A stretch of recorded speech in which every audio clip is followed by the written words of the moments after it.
Yeah, Santa brought Link a Bah Humbug pickle, and it is most definitely the loudest squeaker that has ever squeaked. I'm gonna have to take that away from it. for the stream anyway. Gonna have to I'm gonna have to take the squeaky Bah Humbug pickle away. Okay, making sure that that's working. Good. Yeah, so here's where I'm at with the... Oh, I need to actually... Let's... Start the thing. Start recording so that I can drop all of my recordings into a big video later. And yeah, we'll take it from there. So yeah, we are getting started on the values. So you know what? No, I need to do gestures first. Let's figure that out.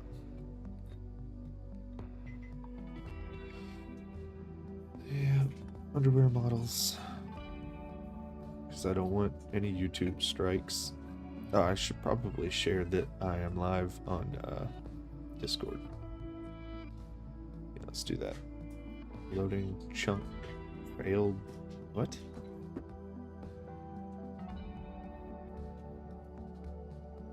Let's quit Discord and open it back up.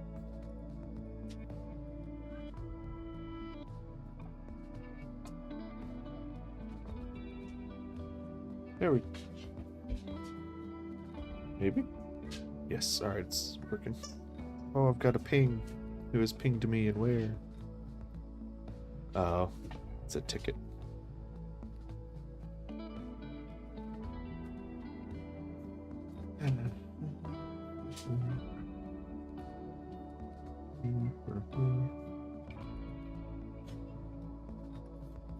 Oh.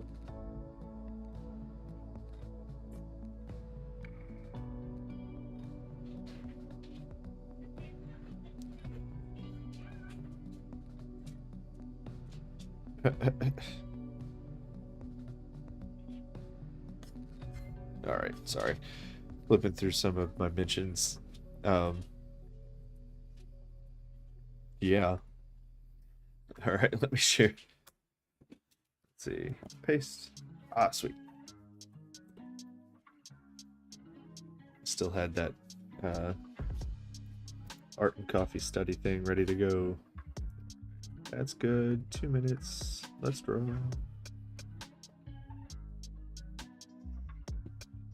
Okay.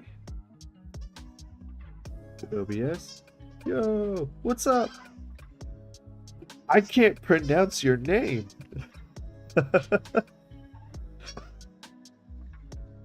It's good to be live again. Life had some plans for me, and I've been trying to catch back up with all of that. Yeah. Something's on my screen. I don't like it. That's good. Yeah, it's been a rough go over the past like month. Yeah, month sounds right. Just with the holidays and then crazy New Year's stuff and then vehicle troubles and everything else. Like it's been a lot, but I am back to regularly scheduled live drawing.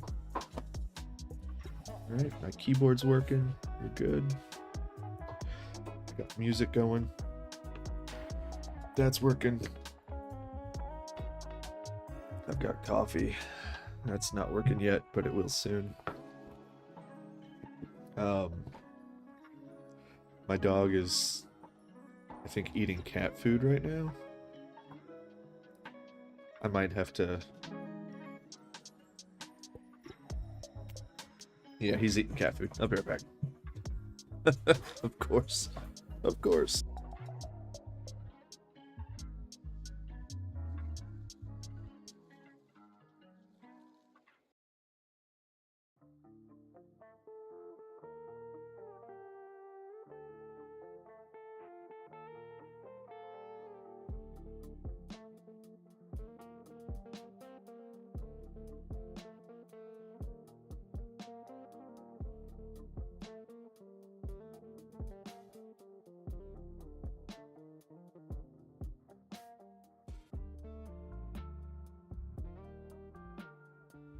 And I'm back. Took the squeaker away and everything. Poor buddy. Okay, let me get a gesture drawing app pulled up.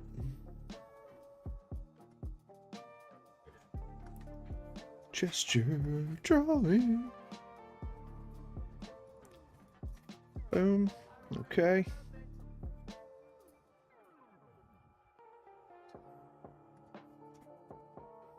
Now let's draw. Let's do it.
What's up, Oozle's Stream Hub world?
Sure. I actually that I say sure, but that might be a little harder to explain than uh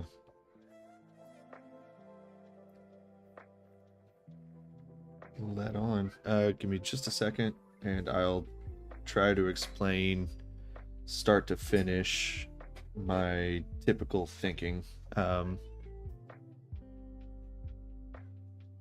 So a lot of it is just practice and repetition. I don't know if are you joining from the castle by chance? Like, are you part of the gesture challenge and whatnot?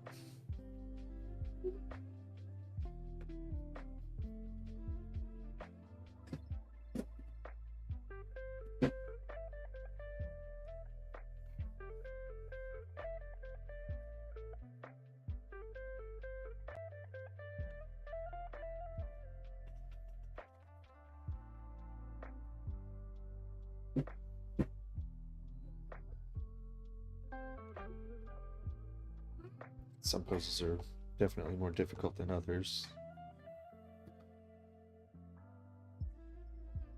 Oh, the all-rounder. I don't want the all-rounder. This is the one. Sweet. All right. So let me make a new page. So my typical thinking with a pose, and I'm gonna pause this so that I'm not worried about the time limit. Just because it's easier to explain and draw slowly. First thing I look for, like, I start with the torso. So the first thing I look for is like the angle of the rib cage to the crotch. And this creates usually like an arrow. So if you think of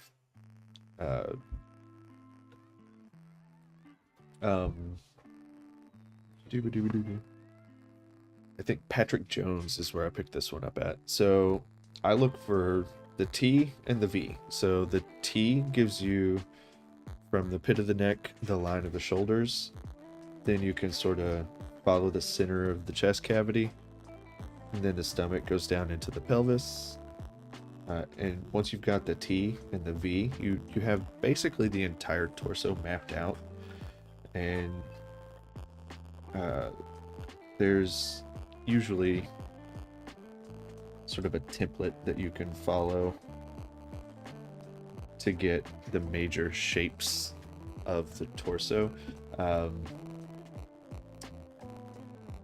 Mike Matesi, I'm not sure how to pronounce his last name. I'm gonna just go with Matesi. Uses like 3 or 4 major templates. So you've got your C torso, which is, you know, your like a bean torso. You've got your S torsos, which are usually like more front on view. You get slightly different lines there. You also have your CS torso, which is more of a twist.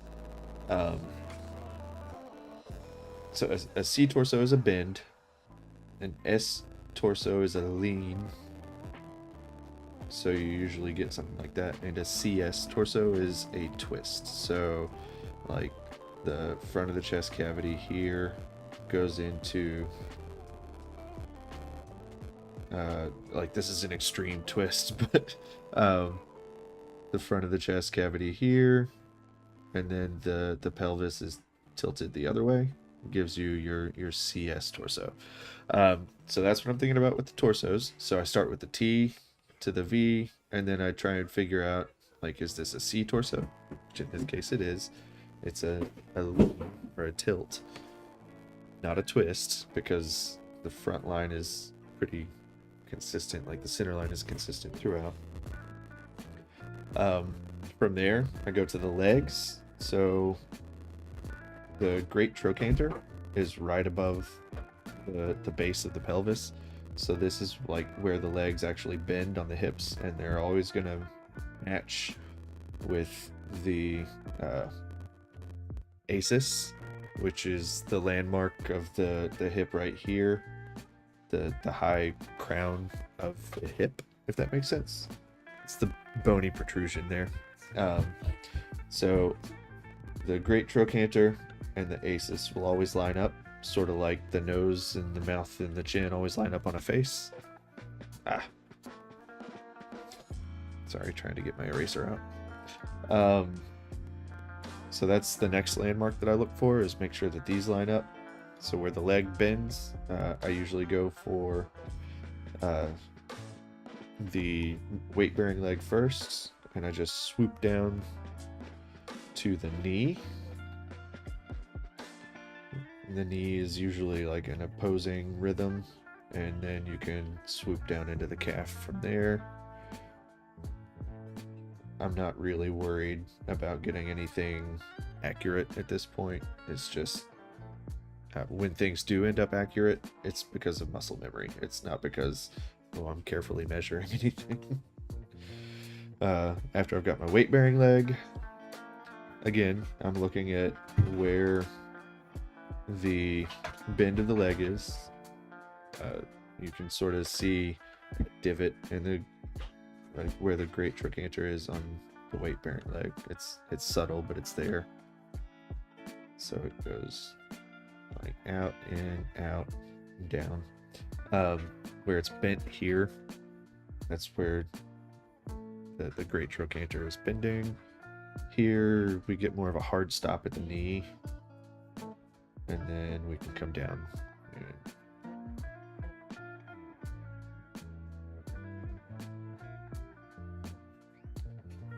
Ends up looking something like that in terms of gesture, and I'll lightly sketch in the back of the leg. Then from the shoulders, I sort of swoop around from the back to the bottom of the arm, figure out where the elbow is, and then sketch up the front of the arm here. Just drop in a gesture. So from the back to the bottom of the arm, and bring it on out. Sort of lost the room to work here. And again, I'm not worried about like getting any details in on the hand. Just sketch it in.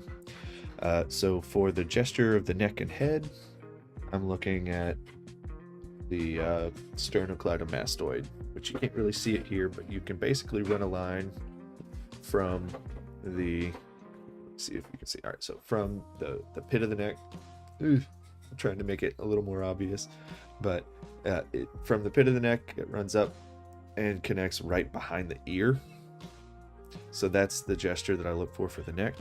And one side will usually be more active than the other. For my observation, it usually ends up being side facing me. Not necessarily that that's the most active, it's just the easiest to gesture. So where I can see this side of her neck, I'd like to bring it up here.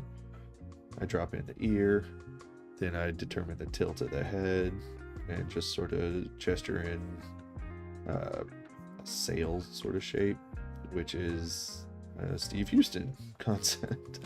So like I've picked up a bunch of different gesture shorthands from a bunch of different artists. Like in just this one alone, I've referenced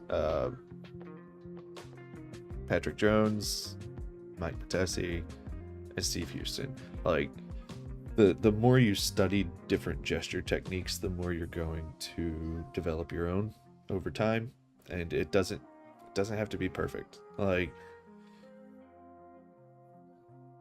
repetition and study of your favorite artists will take you wherever you need to be. And for actually, let's see if I have any of my old gesture books. Gestures 1. Yeah, Gestures 1. So this is like whenever I first started getting into the community for Vale's Art Castle and stuff. Like very stiff. And this is after drawing for like, I've been drawing since I was 6. So you're looking at 32 years of art here. Like,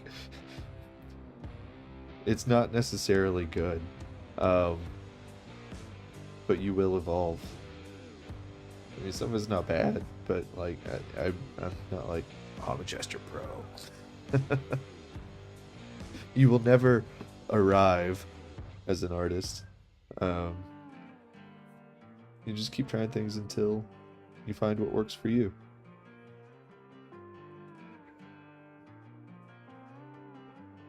Yeah, some of these get like straight up bad. Like, oh, I'm learning a new system here. How does this work? Am I able to like really put my spin on it? Is this worth pursuing at all? I don't know.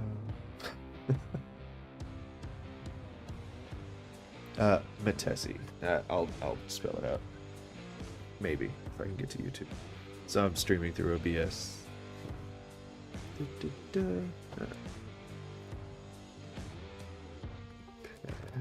Patrick Jones and Mike. Oh, he spells his last name really weird. Let me see.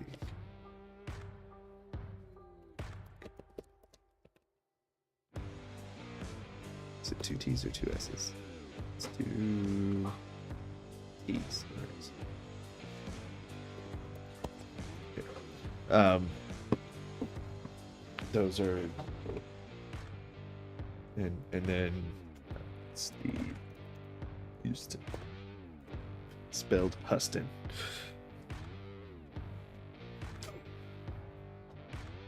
Oh, coffee.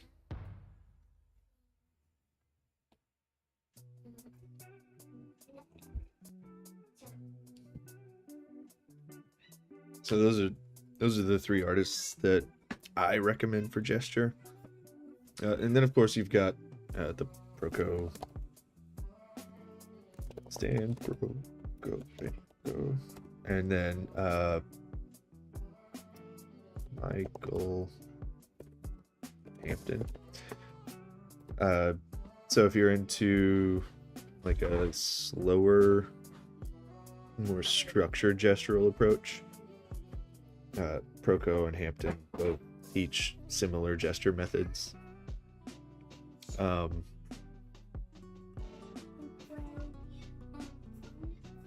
Yeah, like it's a little more analytical, whereas Patrick Jones and Mike Metesi and Steve Houston are all very like energetic, flow approached, if that makes sense. Steve Houston actually talks a lot about how his methods are like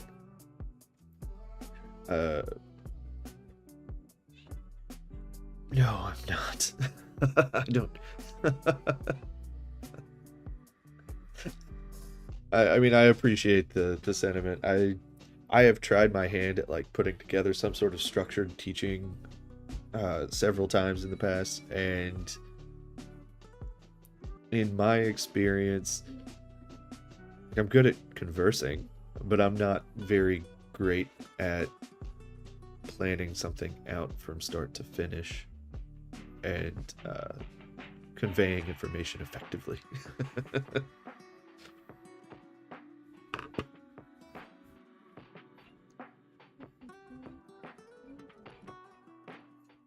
I just have a lot of knowledge in my head, like it's all rattling around up there. And sometimes I can spit it out reliably. Most of the time I can't. Oh. Alright. Let's see, what else? Let's get back to gesture drawing a little bit. I hope that explained things well enough, or at least gave you a good jumping off point to discover some of the things that might be helpful. Oh, here's a good example of an S pose. So it's a tilt rather than a bend. Like her shoulder, well, I'll just do it. So her shoulders are up here, and we've got the center line coming down and turning into her pelvis here. And it's not a contrapposto, but I'm going to make it one, so I'm going to tilt her hips sort of the opposite direction so that her pose is just a little more dynamic.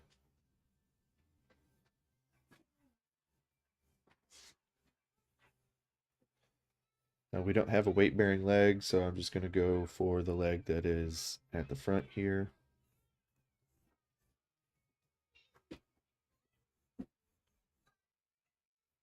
It's wrapping around a cylinder, and you can't really see her lower leg very much. It just turns into a tube in perspective. I don't know why, but for some reason I heard like a echo chamber sort of effect in my head as I was saying the words tube in perspective. I'm a dork. Leave me alone. Don't judge me. Or if you do, don't tell me that you're judging me. Her foot. So for feet, I found that a good shorthand for placing feet is just triangles. Like look for a triangle, and you can usually build a foot out of two triangles. And it doesn't have to be perfect. It's just a placeholder. Oh, I lost time there. It's because I was talking. Or because I was doing a super slow gesture earlier. So this is a very challenging pose. I would call this one like a... So I was talking about looking for the pit of the neck and the collarbones. Like this doesn't turn into a T anymore. And it's also in super deep perspective. So we're seeing like the top of the pelvis more than the front. And I'm thinking about like wrapping lines going around. But all in all, it's still like very much a C torso. We get that coming around. And then you got to sort of think of the legs as being beneath the pelvis here. So the great trochanter is like here, which means this is the top of the leg. Everything else is like glutes wrapping around. Ah.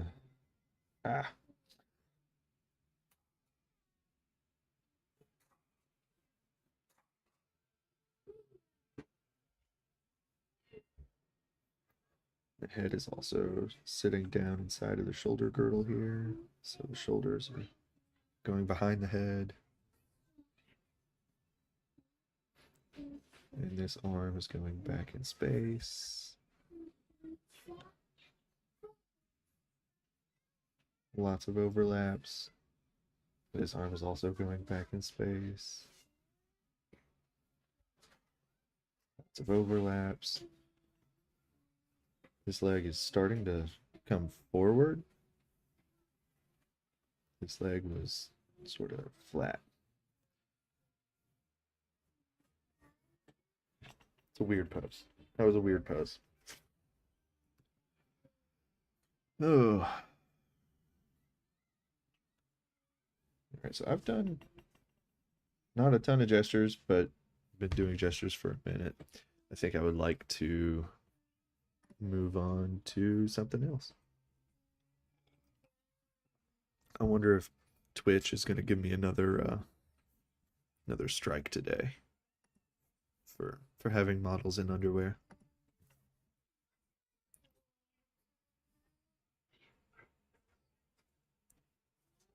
Oh, January 20th.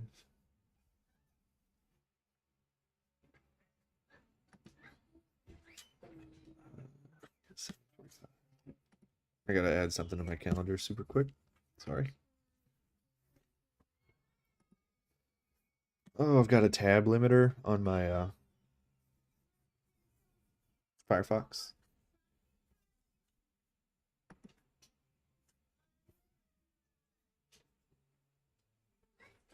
Ooh, it's gonna be tricky. I can do it.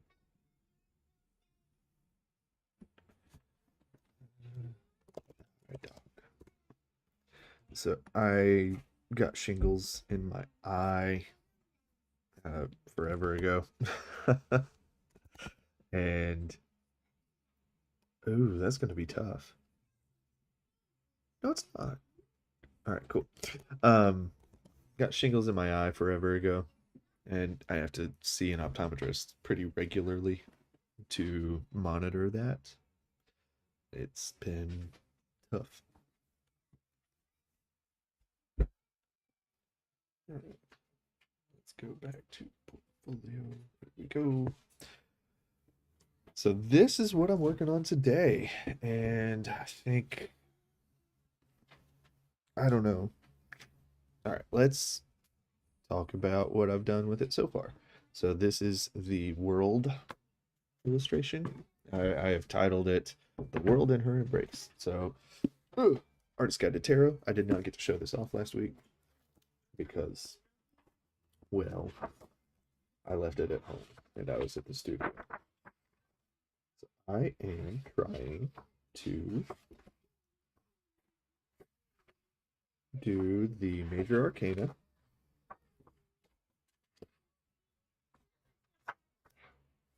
And I have moved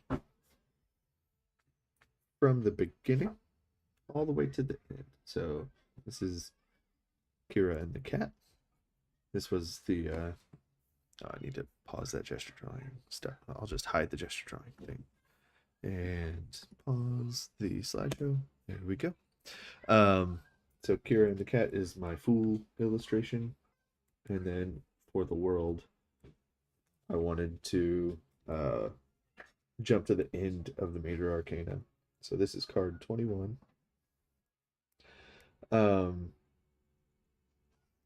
It's a card that typically represents like success, freedom, nirvana, completion.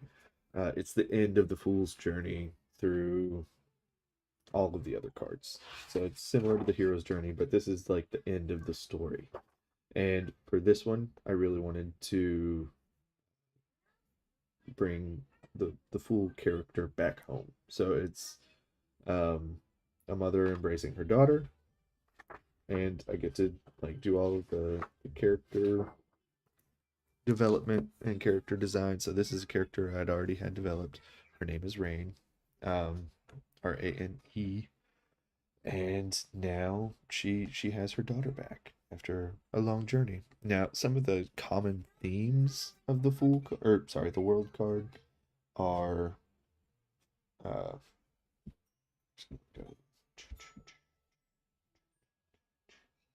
group everything.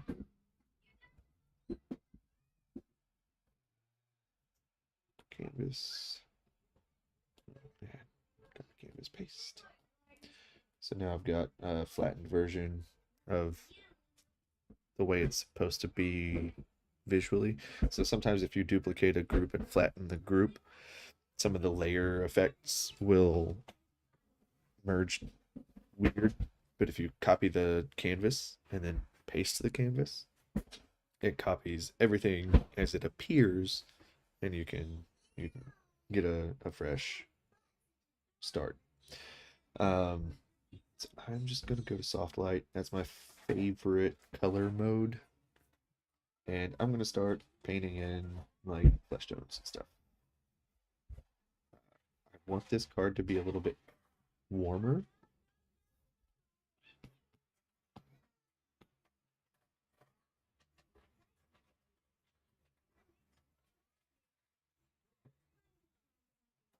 So I'm using very warm flesh tones. And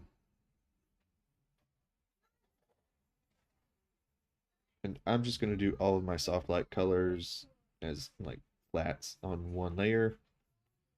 And then I can start painting on top of that to introduce a little bit of variety in color. And know these values are not perfect, and I'm okay with like moving forward with them as they are. instead of trying to perfect them before I move into the painting stage. Like, I'll continue developing my values uh, as I paint. And I'll cover up some of the lines and bring back some of the lines. The lines will be both a part of the painting and disappear into the painting. Like, that's typically my workflow anymore. I am starting to think that I should have spent a little more time working on values though, because I'm seeing like shadows that I just straight up haven't done. My daughter is yelling at me. What is it, sweetie? Why did you take off the decorations? Take off what decorations?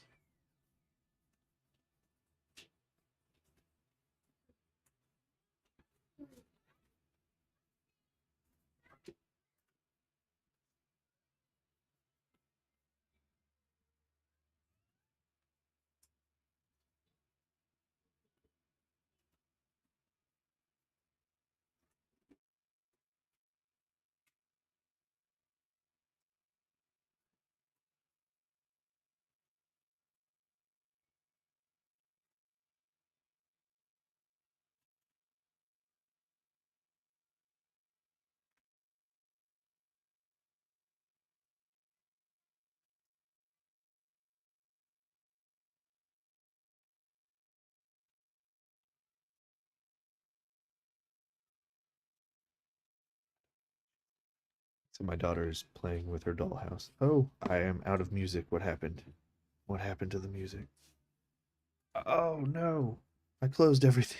I'm so sorry.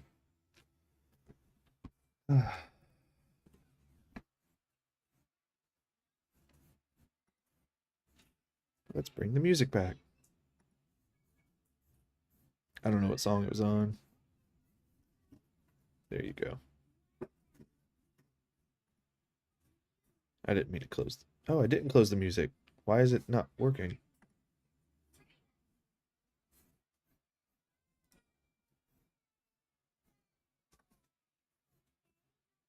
It. Uh, I don't understand what's happening.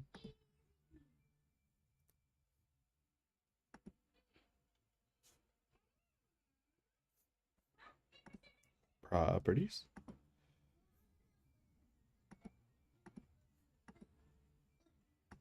Let's go move it to Firefox. There we go. All right, music is back. Probably a little chaotic. Hold on.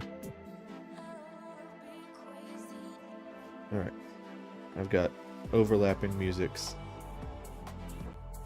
All right, we should just have one music. We have one music. Okay. Sorry about that. I have no idea what happened. Oh.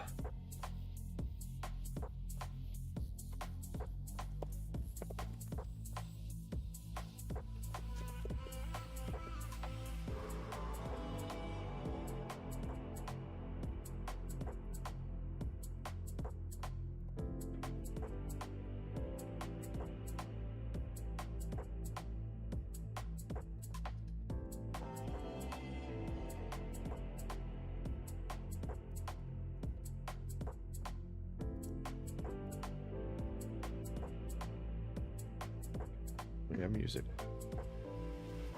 We have mic. All right, just making sure everything's still working.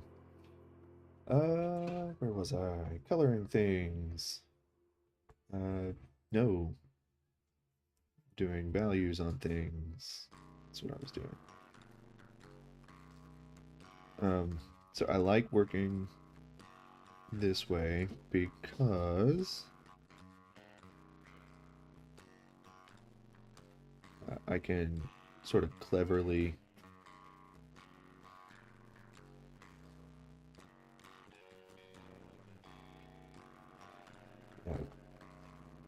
use almost black, and then following the halfway to black rule for shading and stuff, I can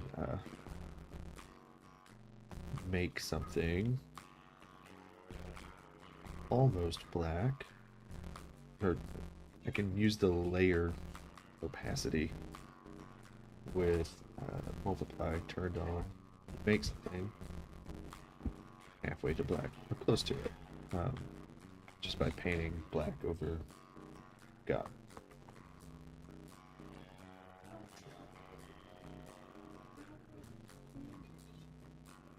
I'm using a brush that's too small. Okay, thanks.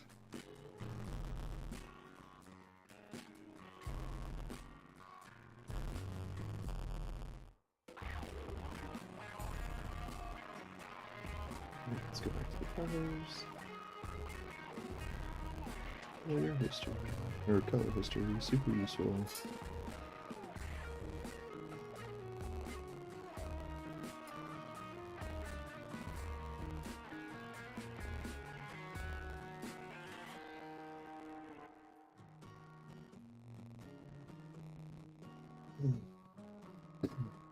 Okay. So Kira's jacket is very pink. I don't want it to be that saturated.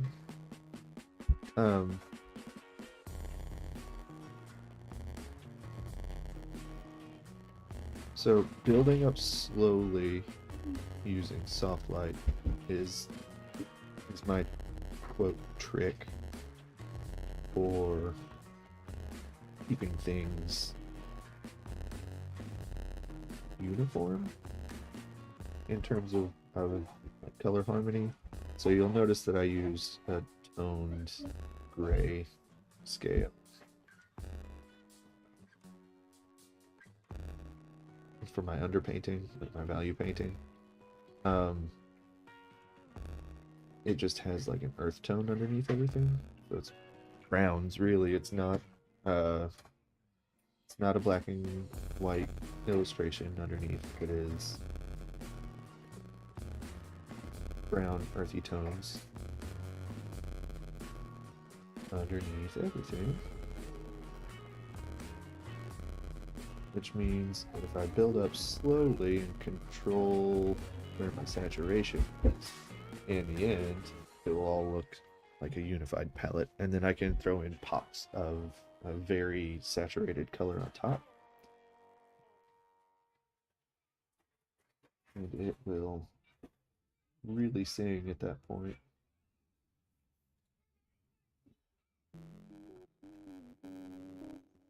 So Rain's dress is going to be purple.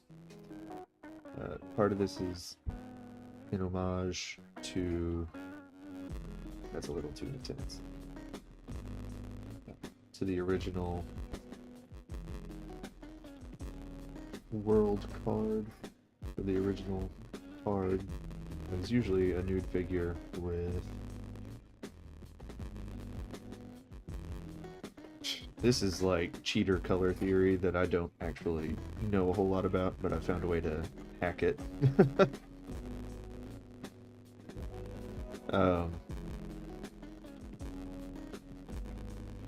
Like it looks unified if you have a toned underpainting,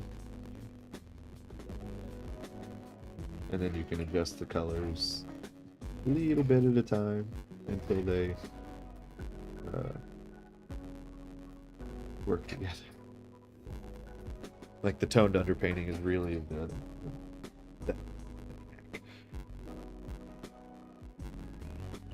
so just to give you an idea, if I were to switch this to hard light, obviously it does not work. Soft light works a little bit. Overlay is how a lot of people paint, and it sort of works, but I really prefer soft light because I can layer it and layer it and layer it and layer it until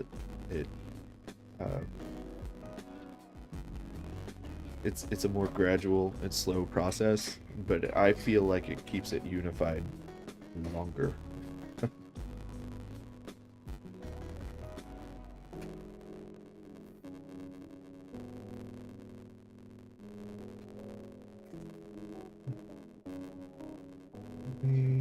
is a redhead.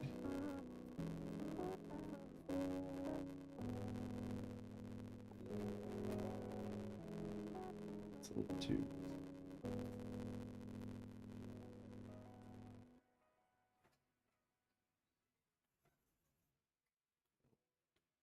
Let's go a little more saturated, a little bit darker. Here we go.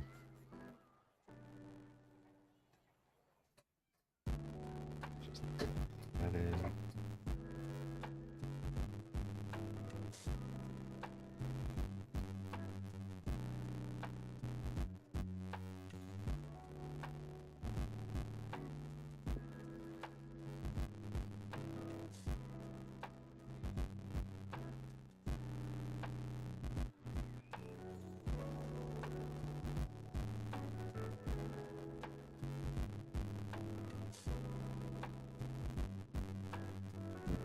Also, a lot of times after I get the initial soft light layers in and I figure out what my most saturated colors are going to be, I'll switch and just only color pick from the painting itself, and not use the color picker anymore. It'll just be what I can sample from the painting, and that's when I usually go in and start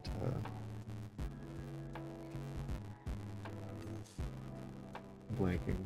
Yeah, that's when I usually go and start blanking. Just don't remember what.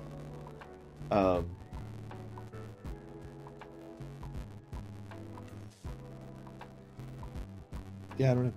Oh, I was out of frame. Sorry. I don't remember what I was going to say or how I was going to say it. I had a point and I lost the point.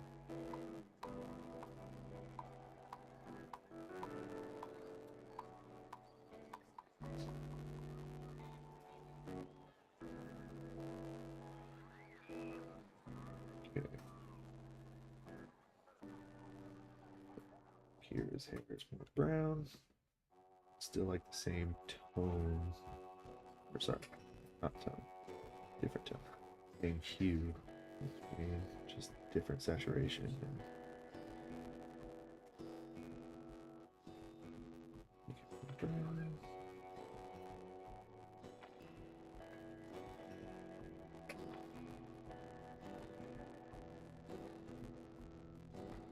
When it comes to color theory, I'm a complete novice.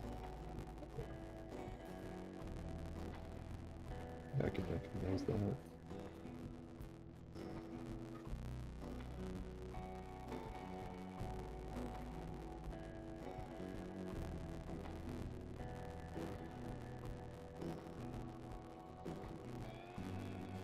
Now, there are parts of this painting that I still haven't finished developing.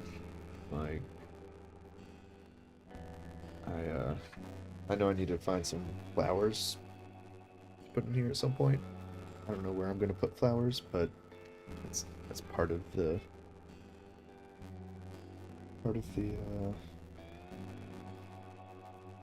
overall aesthetic that I have to figure out, and texture that I need to get to the background.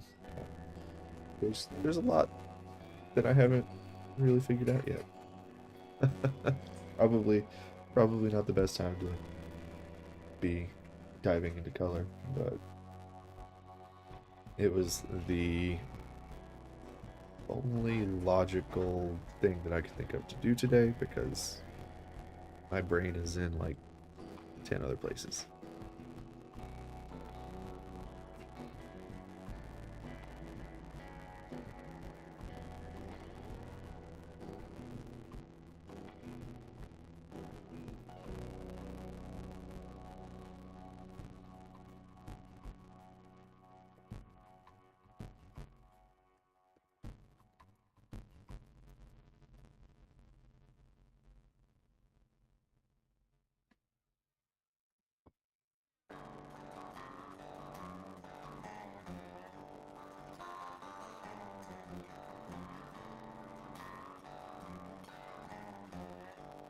Oh, it's just uh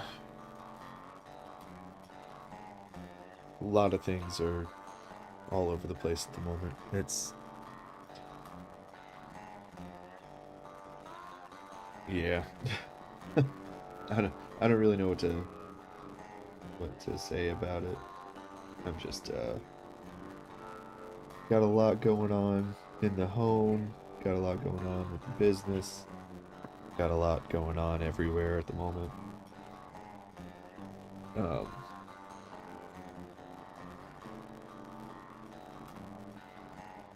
Stuff and things. Com Completely a non-answer. I'm sorry.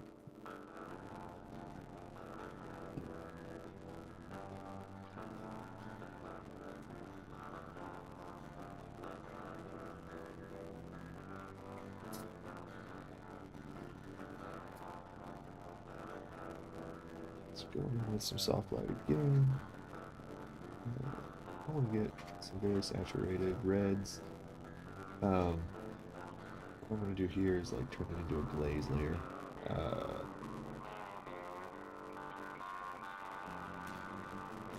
it's a little too light. There we go. So just focusing on like the zones of the face.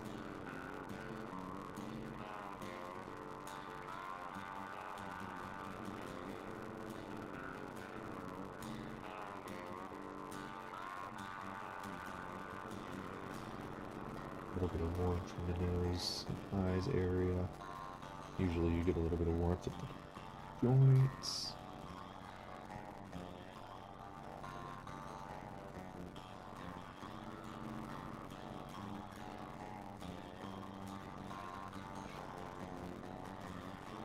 Hands usually get like warmth at the hips and then fade.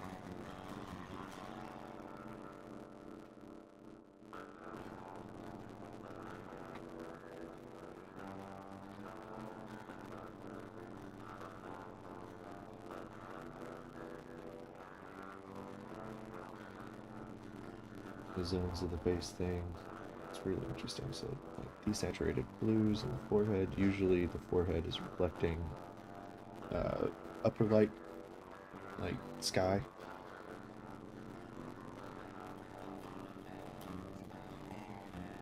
And then you start to lose saturation, but still get cooler colors.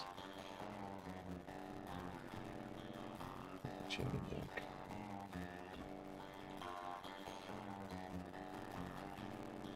That's a little extreme, so I'm going to lower the opacity a little bit more. Do the same thing. Like so. And just to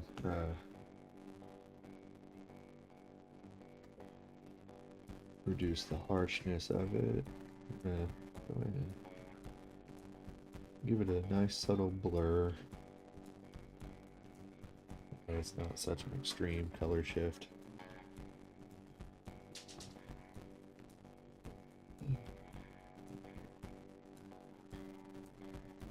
Actually, while I'm here, I'm going to play with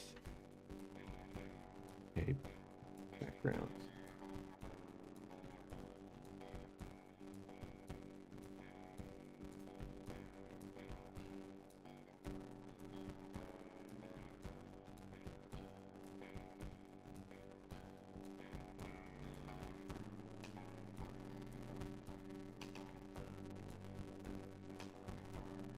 So I just filled the whole background with that blue,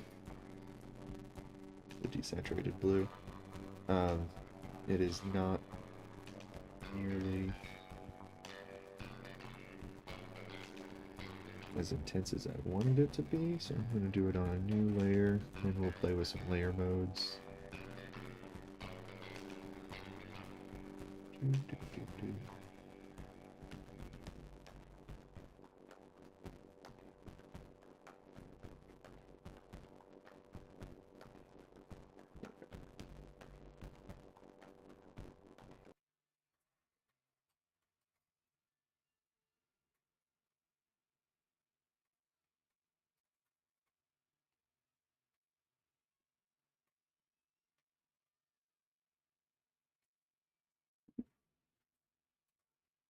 Yeah, I like doing this and just like playing with layer modes.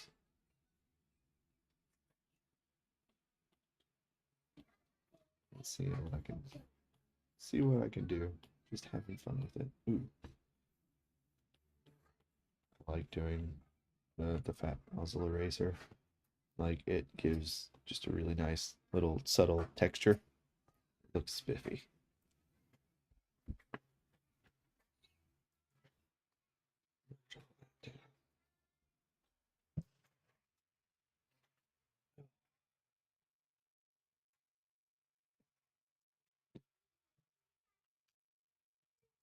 I feel like I've been streaming for longer than I have. Apparently I haven't. I don't know. The music went off again. Why is it doing this to me? Like the music is still playing, which is why I don't notice that it's happening. But OBS keeps kicking the music off, and I don't know why.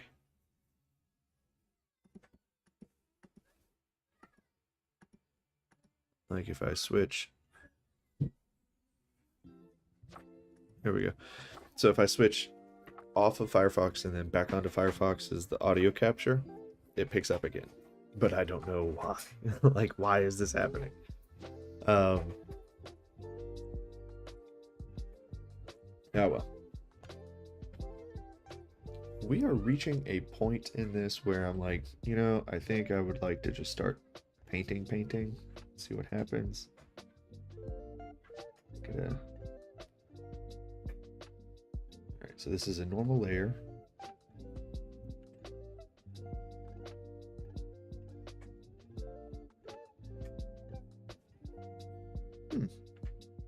Is it so? What I'm playing is royalty free stuff through Epidemic Sound. Like it has to be royalty free for YouTube to let me do it.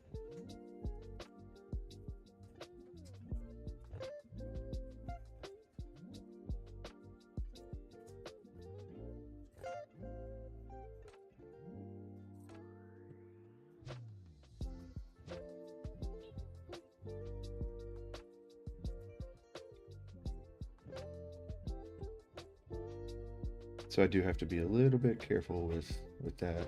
Like,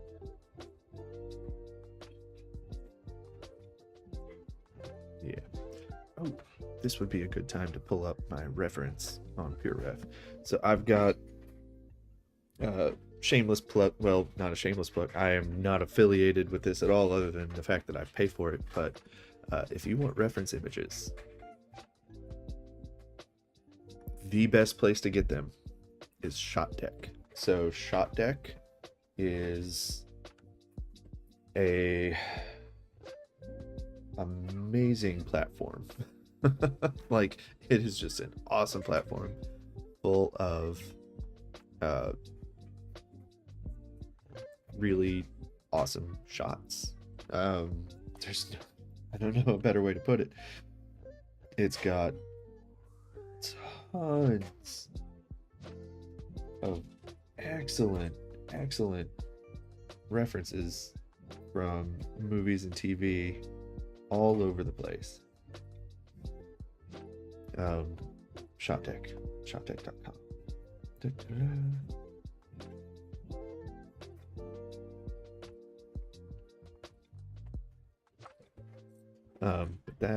That's where I collect most of my reference anymore, because it's like already curated for just excellent quality composition.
Doesn't sound good.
Yes, dear.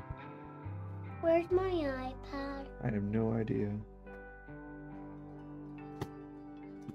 Going to assume your iPad is wherever you left it, baby.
Got a ping. What is pinging me? Tuesday the 20th at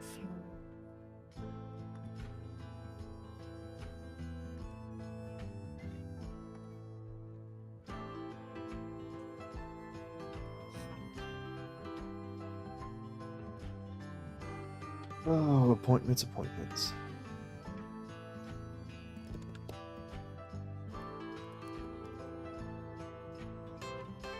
Dad life.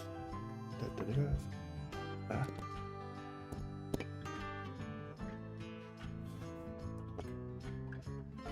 Where was I?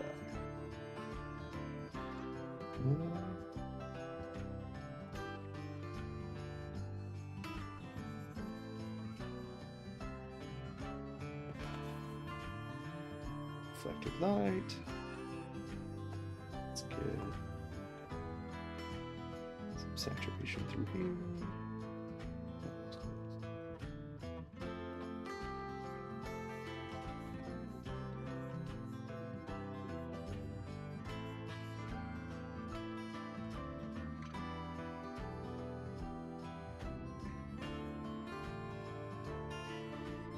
So this is called subsurface scattering. It's one of my favorite things to illustrate, actually, is like that. Dad, there's red birds on Mommy's tree, and there's a nest. Oh, awesome. So we have cardinals outside, apparently. You saw the red birds on Mommy's tree? Yeah. Are they really pretty? Yeah. We need to try and make sure the cats don't kill him. Because cats.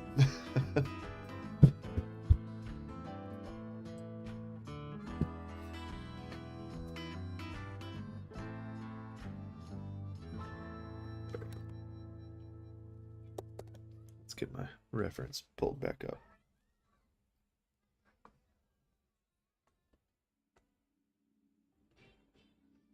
Honestly, most of this is shadow. Let's...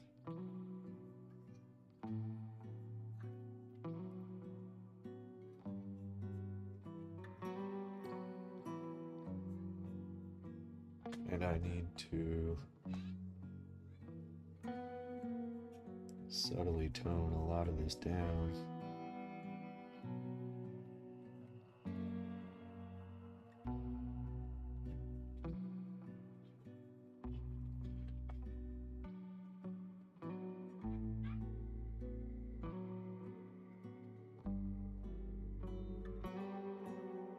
Just offer hints of highlight.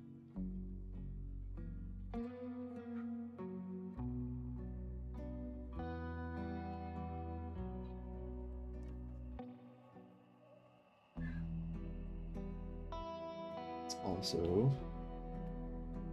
like a gradient.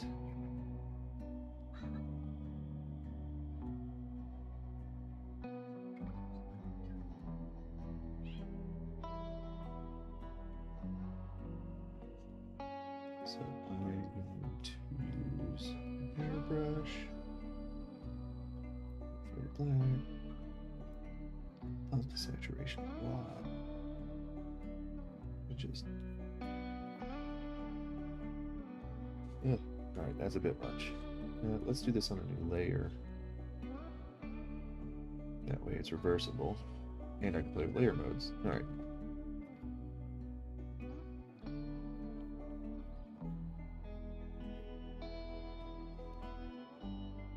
Alright. So that's too extreme. And that's okay. That's sort of the point. I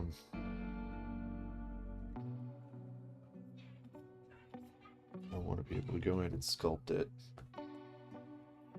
Maybe play with... So overlay might be a good choice here.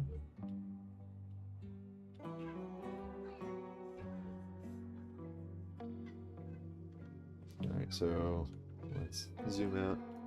Before, after, before, after. I like it. I like it after.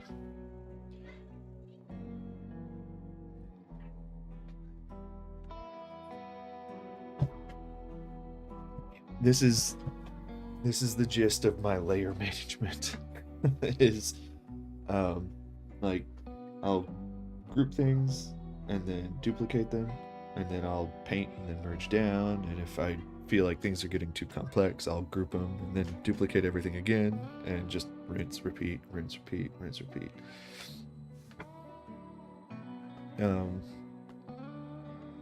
But it works for me.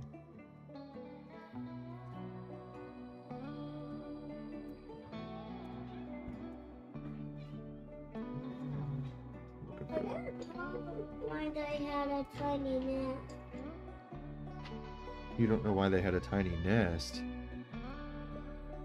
No, it didn't work. Oh.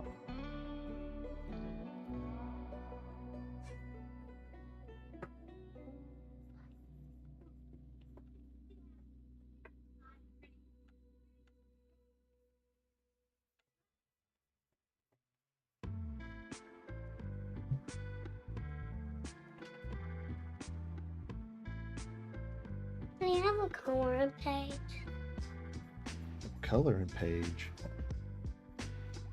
Don't you already have coloring pages everywhere? I don't want to color them. You don't want to color them. Then why do you want me to print you another coloring page? I don't want to have boobs anymore. You just want a Labubu one. What do you got? Hey, hey, hey! What do you got too? Well, this one is for 3D software, and this one is for my iPad. And you were hitting a bunch of buttons on the one for my iPad.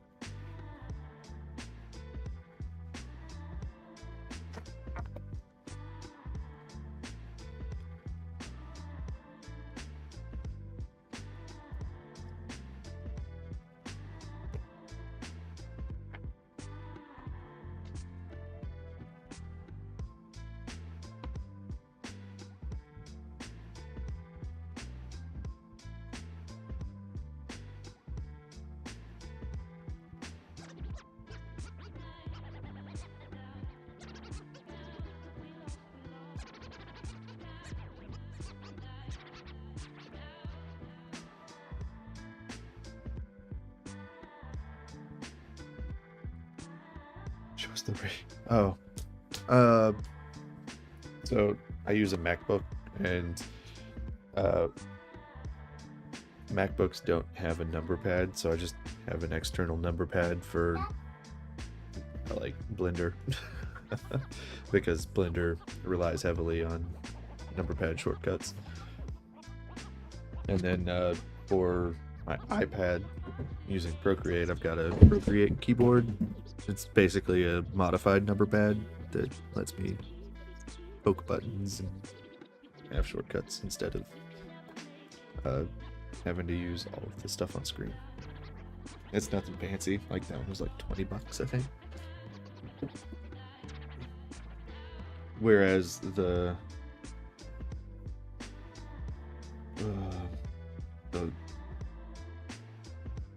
Tour Box, that's what it is. The Tour Box Elite is like $300, which I have been tempted to get, but I mean honestly, this one does the trick for me. I don't need the super duper fancy Tour Box stuff to make art. Hell, I don't even need the one that I've got. It just makes things easier. So in my opinion, it's worth it.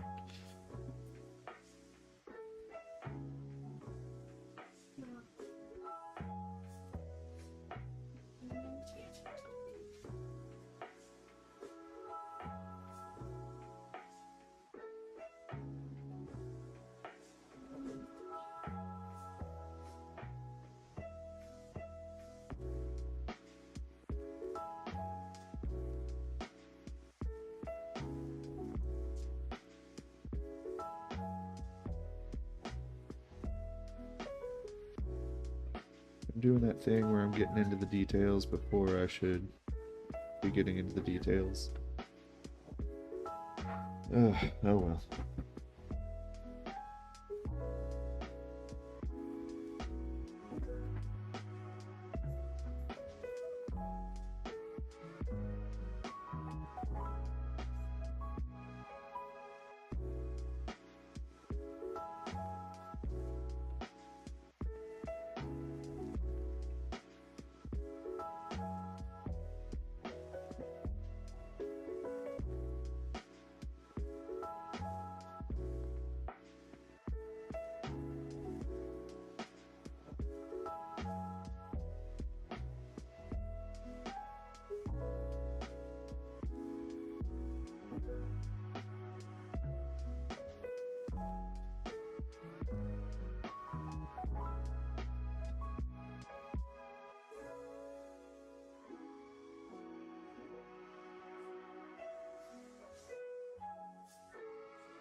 So now my question becomes, which is more readable, this or this? Paint color has made things worse.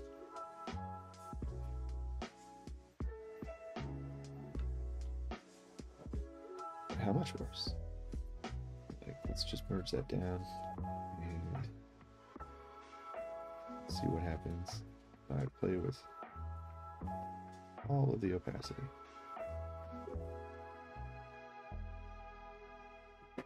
And does it actually start to look bad?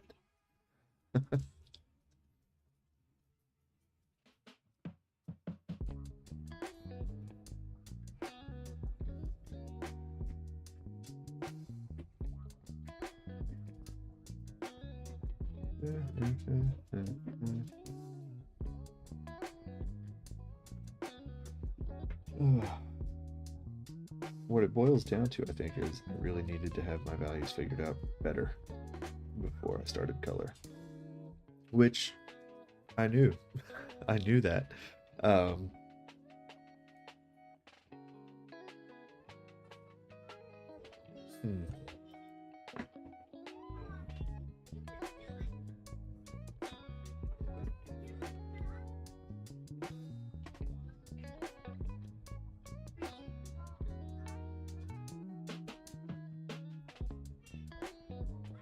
Yeah, I think what I'm going to do is, because I did figure some of the values out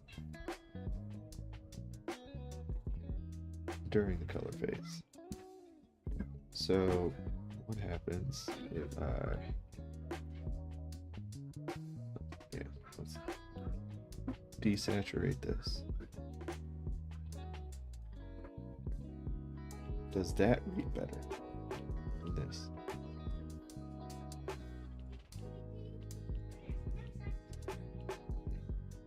Not at all. So yeah, I lost my values. My values disappeared because this does not read nearly as well as this in terms of value. So Softlight, you have betrayed me. Come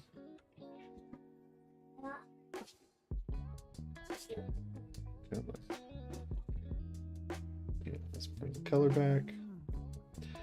What happens if I change this to just a... Oh, now that is interesting. That still reads well.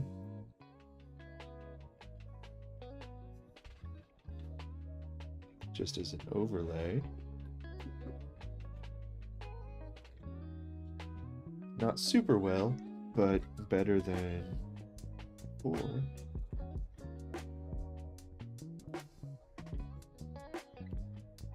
If I just switch it to color, still no, not really. No.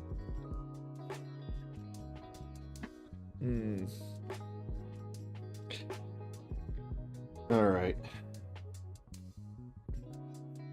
I think I'm gonna do this thing. It's called killing your darlings. And I'm just gonna get rid of that. And we'll go back to this phase. Like, yeah, we'll go back to this phase and work on the values. Values first. Before color. And until it reads good with just values, I'm not gonna do any color, because it falls apart if you jump into color too soon.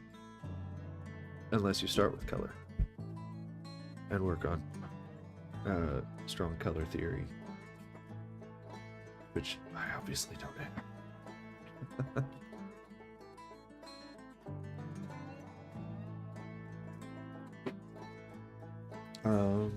Yeah. All right. Another thing I need to focus on is not working too close on the canvas. I think I really need to zoom out.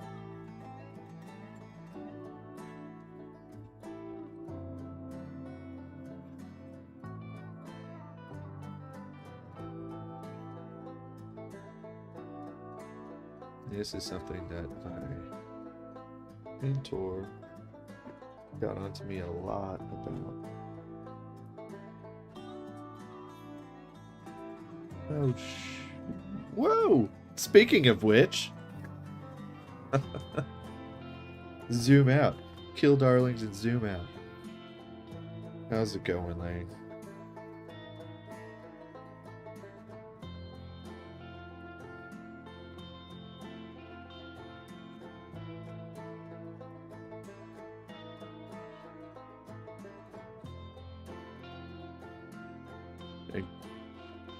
Let me go. Feel like it. So you're just gonna have to deal with the best viewers thingamabob up there, because I don't feel like dealing with it.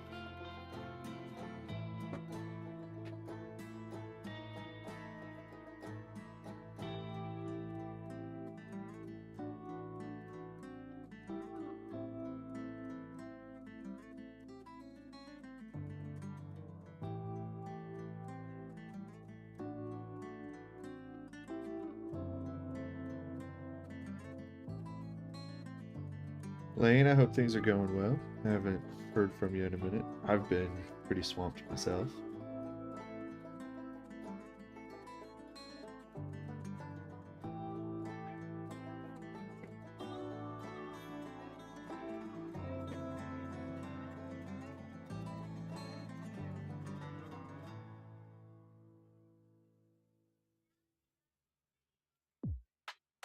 even room for a rim light. Ooh, that's an interesting thing. Okay. Do a rim light. What's that look like with a rim light?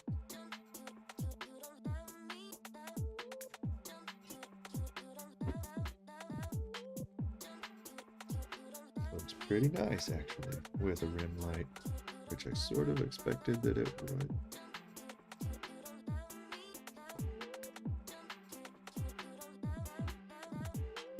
Very meditative. Yeah, I've got that soothing radio voice.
You want what?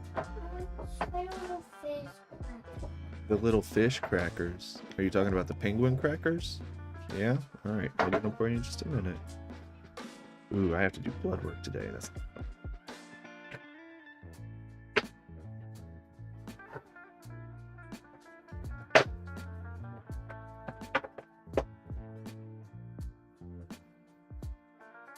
sweet. I've got people hitting me up for tattoos. I like that.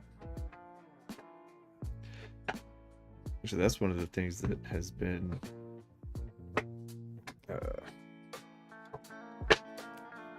stressful. Not me tattooing. The tattoo studio.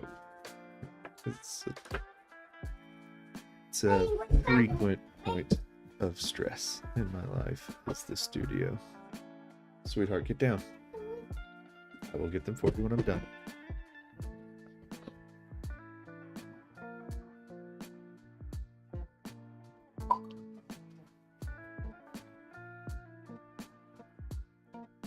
Nowhere near as stressful as dad life.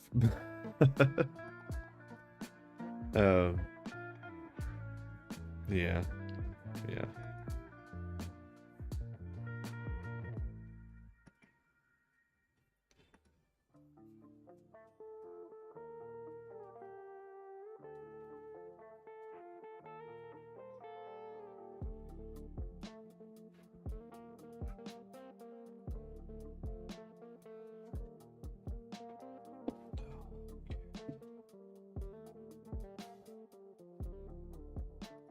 Sports.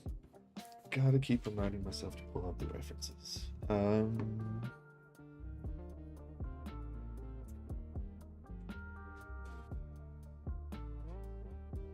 Let's merge it all down.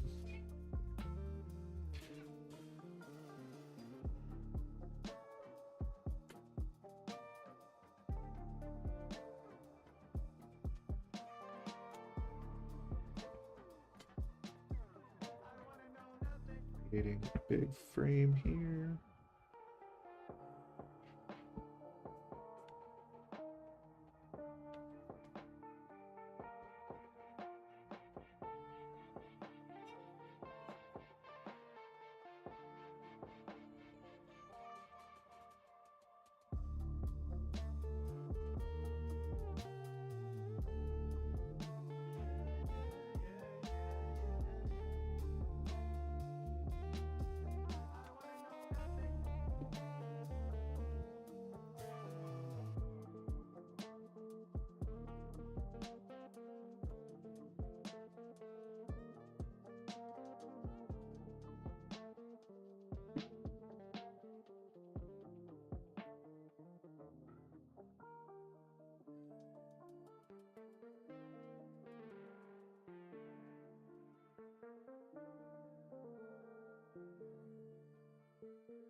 Oops, again.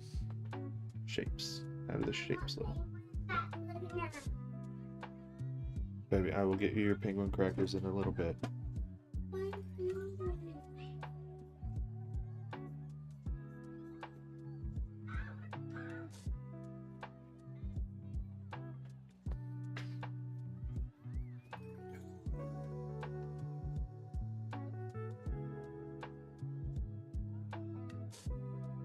Shapes look okay.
value's getting muddy again.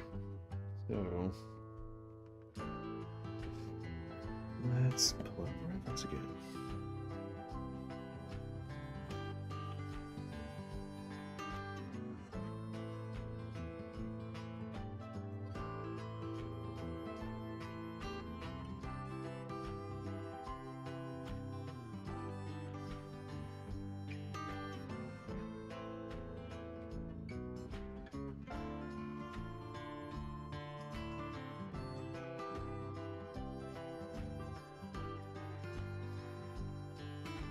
Let's simplify.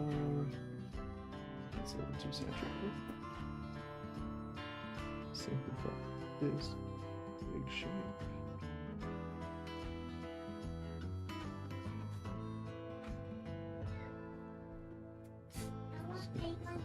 This big shape.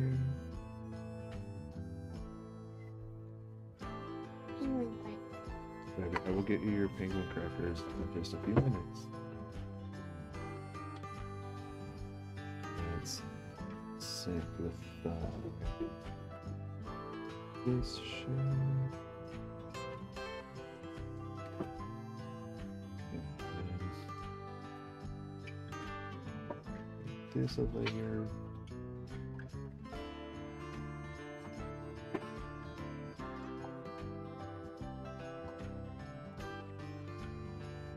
At least it reads more clearly. No? So,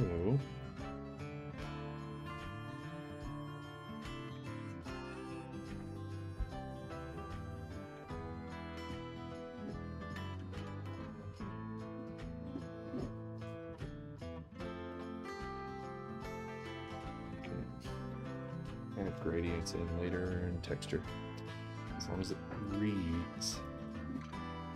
Rain's hair is simple. That's easy to plan. The ribbony hair, not so simple. Harder to plan.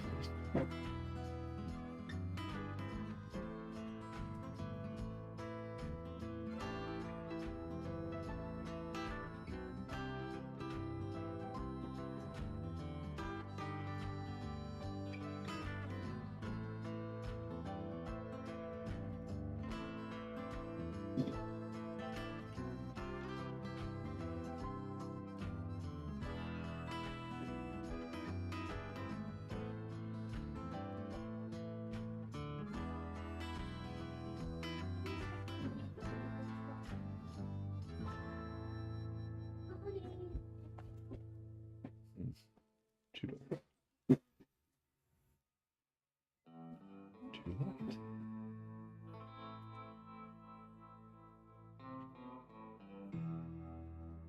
Just right.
With as dissatisfied as I am with today's progress, I think it's still a valuable lesson. Things don't always work the way you want them to.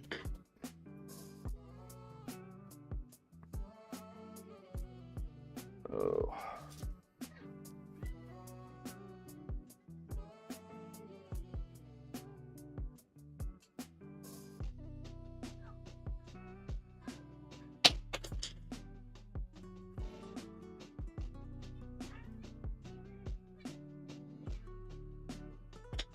So what is broken? And why?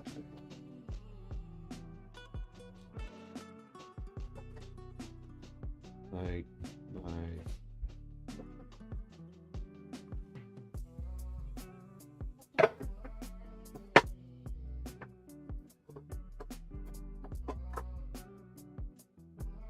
line art is okay-ish, not great, but okay-ish. Like I can work with that.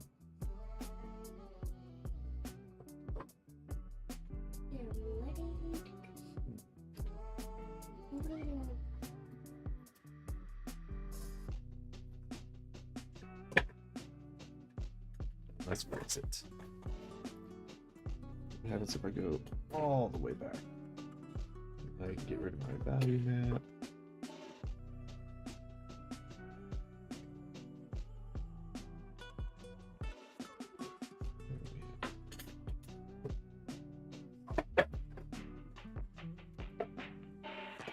Here.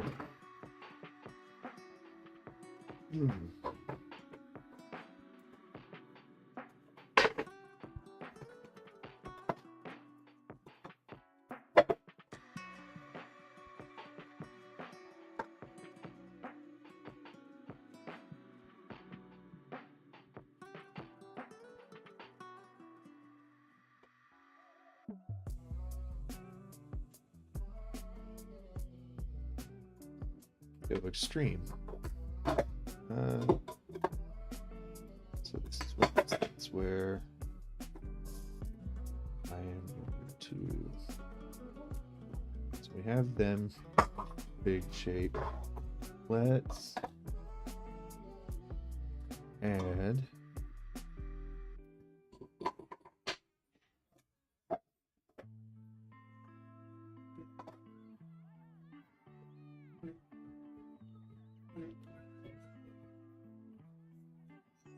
let's add this as part of that big shape. Like they are part of the same big shape. Simplify it into 2 layers instead of 3. What do we have here?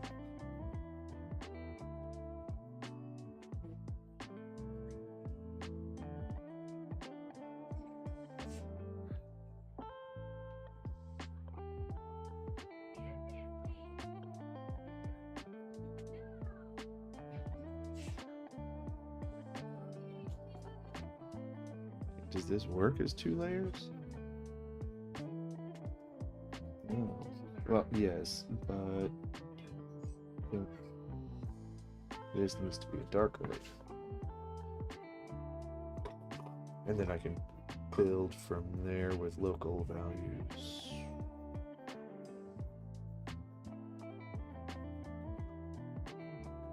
Does that work?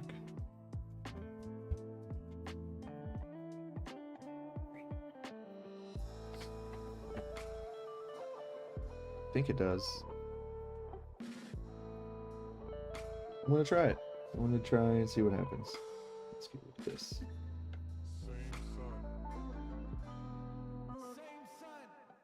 These lines.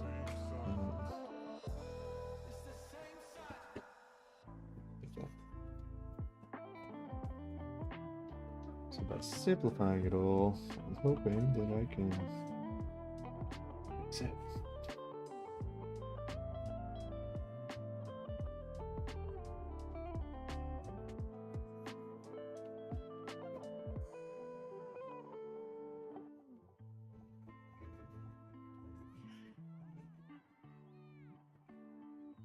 I mean, if I do this, what happens is all I have to do is worry about rendering in the foreground, not the background. Actually, I'm gonna go ahead and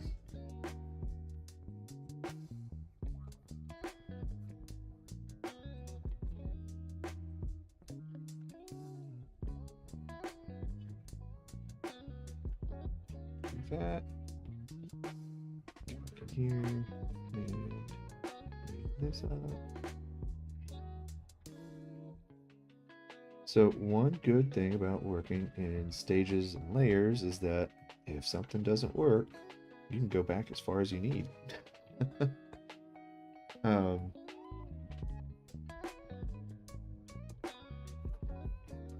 Pushing through the ugly sometimes is not worth the effort.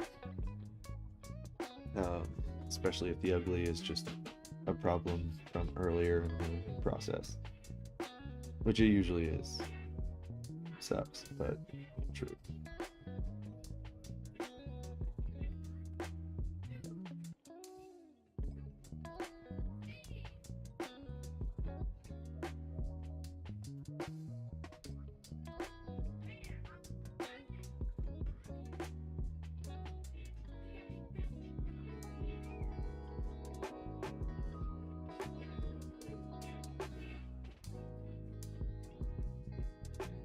I'll work on all of that later.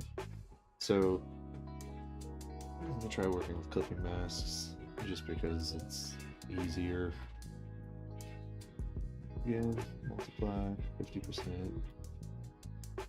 I'm gonna desaturate this completely because I don't want it affecting the values. Go back to my glazing.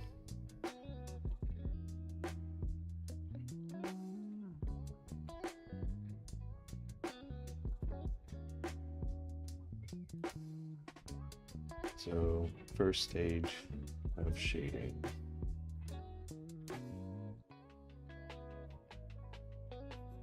Shade enough to separate her from the background. Well, the side piece is work big. Let's let her merge with the shape a little bit here. I'll leave enough for a rim light. Shade in her hair, face.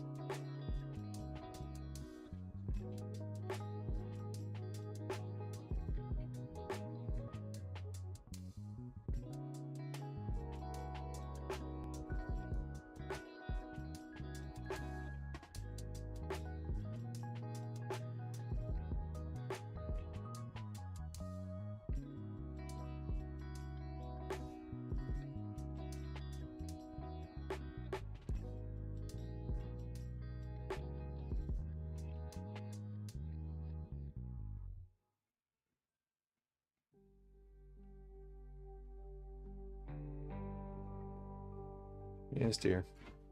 Can you?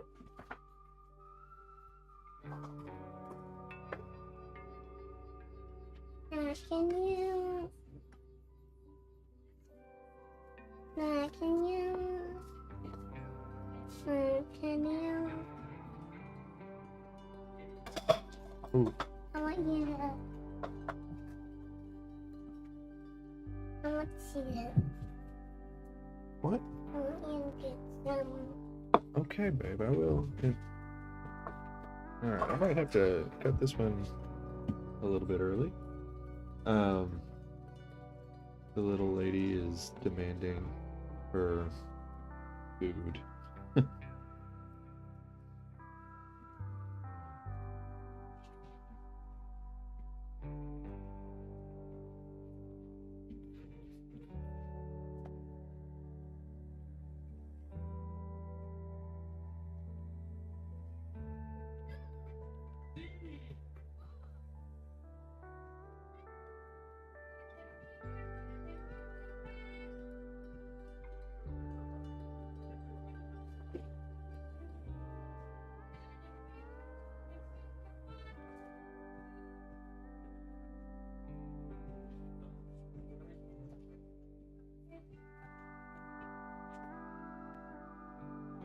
Okay. Yeah.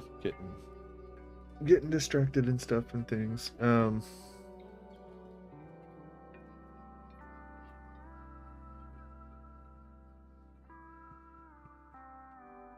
Ah. All right. I'm gonna hop off of here because, yeah, it's time for me to hop off of here, feed my child, and go get some blood work done. Wish me luck. Interesting day where I did a whole lot of work that I completely undid, and I'm okay with that. Trying to simplify my process enough that I can repeat it reliably and consistently. So that means there's going to be a lot of failed attempts. Yeah. Doesn't help that I'm very much out of practice with painting. Like I have not been consistent. Well, thank you, Lane. Yeah, yep. I'm gonna keep plugging away, and if it doesn't work, I'll try again. I'm sorry, sweetie. You don't need the remote right now. But on that note, I am off. I'm gonna go try to get some stuff done. And actually, all right. I'm doing a no-no. I'm just gonna get rid of that. I need this to read well in like 2 values in the background, 2 values in the foreground. That's pretty simple, right? Yeah. I don't want to work on the graphic shapes. I know what I have to do, and I know where I've been screwing up. So I'm going to fix that, and we'll see how it goes.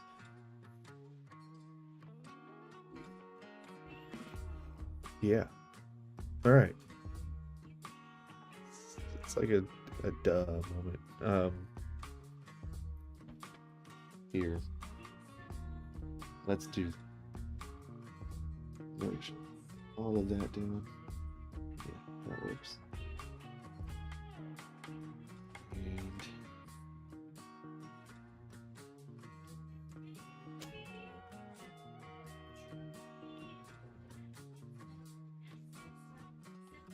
I don't even need the background to read well as 2 values. It can sort of be simplified into 1 value. So, like, it's still 2 values, but not really. I just, holy crap. Like, that was one of those dumb moments of clarity. You know what? I'm gonna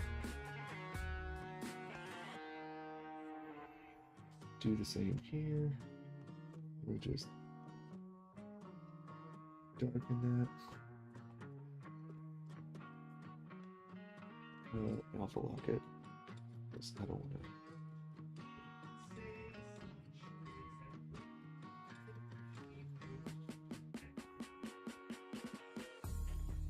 There. Now all I have to do is carve into this with light.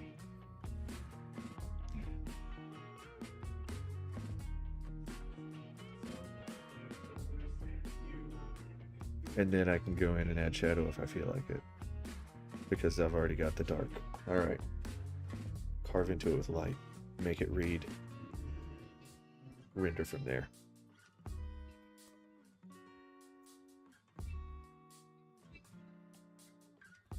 Yeah, I'm getting super distracted. I was like, yeah, I'm gonna leave. And now I'm like, wait a second. I know where I screwed up. Let me fix it. I'm switching to get rid of that. I don't know why it. If anyone's noticed like Procreate doing crazy things with every update lately, like how are you handling that? Because I'm not handling it well.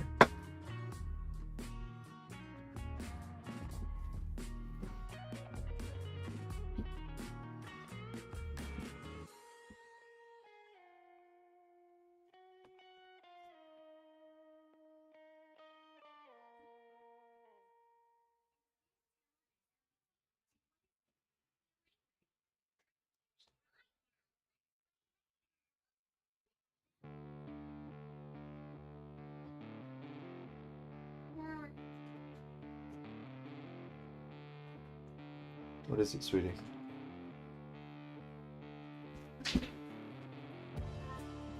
What did you just break?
Okay. I really gotta go. Holy crap.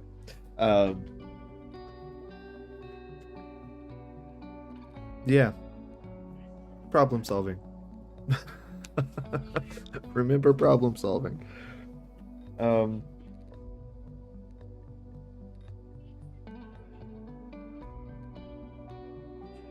Yeah, if you remember problem solving skills, you can get through anything.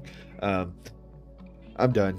I'm done. Take it easy, everybody. Thanks for tuning in. Sorry for the rambling. Sorry for the tangents, and sorry for muting the music so many times.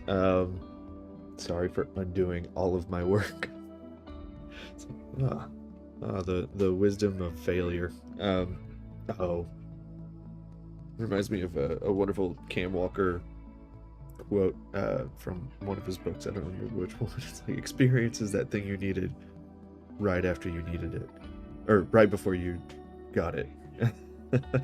The wisdom from experience is exactly what you needed right before you got the wisdom from experience.